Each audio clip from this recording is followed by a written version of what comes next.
Hey guys, to start you're going to need some aluminum foil so you can begin the bleaching process. Spraying my lace closure just makes it easier for me to be able to comb back all the hairs from the lace closure as much as possible. As you can see, I did cut my lace frontal, but it was because I measured it and it did not fit on the perimeter of my head, so I had to go ahead and cut it so that it can fit my head shape. So don't mind that. And so that you guys know, it is okay to cut your lace frontal. You want to make sure that it's customized to your head shape. Now I'm going to take my 30 developer and BW2 bleach. I don't usually measure anything. I just go based off the texture. You want to look for a pasty texture that's similar to toothpaste. A great indication on when it's time to apply the bleach to the lace is when you can have the brush stand up on its own, like this. I'm going to go ahead and apply the bleach to the lace. The main goal in bleaching your lace frontal is just to go for the knots and not the hair. So you don't really need to press down on the lace frontal when applying the bleach to it.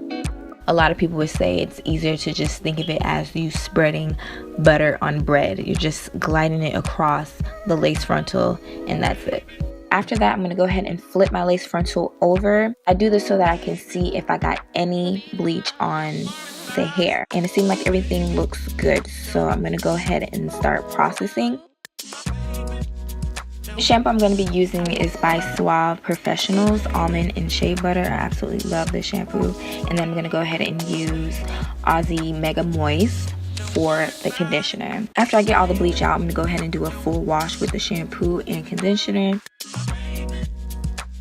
So here comes the most time consuming part of this whole process, the plucking.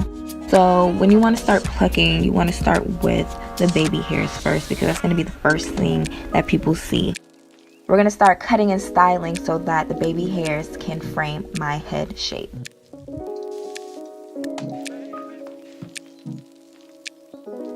When I'm cutting my baby hairs, I'm going to start with an angle because it's going to be going from the top of my head to the bottom of it to my ears, so it's not going to be all uniformed, and you don't want to have a boxy look when you have a lace frontal. You want it to look as natural as possible. So the best way to do that is to have your hair going from short to long. So as you can see, the baby hair placement is starting to form. I'm going to go back 4 different sections on this lace frontal because I want to go for a gradient look. When you look at your hair goes from thin to thick. So you don't want your lace frontal to be thick to thin. So that's why I'm going to go ahead and start plucking my hair. And when I start plucking my hair, I don't really have a particular order in how I do it. I just kind of skip around because I don't want it to be patches. I kind of do something like pluck, pluck, skip, pluck, pluck, skip. And it just depends on how much hair is there at the time. So if it's like a big clump of hair, it might be 3 plucks, it might be 4 plucks. But I definitely make sure I skip around so that I'm not plucking in one spot for too long.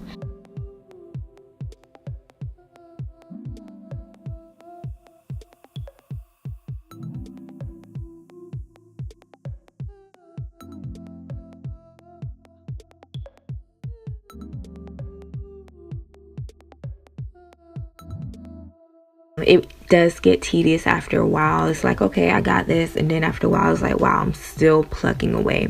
But it's definitely worth it. Once you do it, you shouldn't have to go back and do it again. And after about 30-40 minutes of plucking, here are the results of the side I was working on.